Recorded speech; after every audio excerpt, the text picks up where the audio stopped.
বিশ্ববিখ্যাত বিমান নির্মাতা বোয়িং এর 787 ড্রিমলাইনার মডেলের একটি বিমান এবার ইতিহাসে প্রথমবারের মতো বিধ্বস্ত হল। ঘটনাটি ঘটেছে ভারতের আহমেদাবাদে, যেখানে এয়ার ইন্ডিয়ার লন্ডনগামী একটি বোয়িং 787 বিমান আচমকাই পড়ে যায় ডাক্তারদের একটি হোস্টেলের উপর।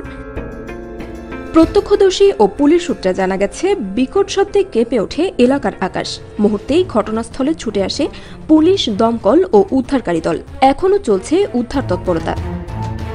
প্রায় 14 বছর আগে বাজারে আসা বোয়িং 787 ড্রিমলাইনার এতদিন পর্যন্ত ছিল বিশ্বের অন্যতম নিরাপদ বিমানগুলোর একটি।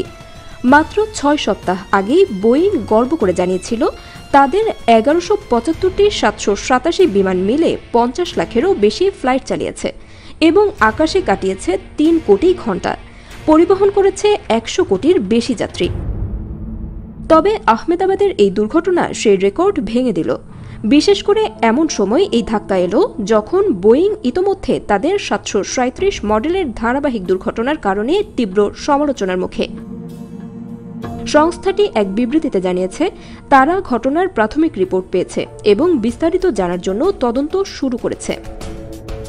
এদিকে স্থানীয়রা বলছেন, হোস্টেলের ভিতর থাকা ডাক্তারদের অনেকেই আহত হয়েছেন, তবে হতাহতের বিস্তারিত এখনও জানা যায়নি। ঘটনাটি ঘিরে ভারতের পাশাপাশি বিশ্বব্যাপী বিমান নিরাপত্তা নিয়ে নতুন করে উদ্বেগ তৈরি হয়েছে।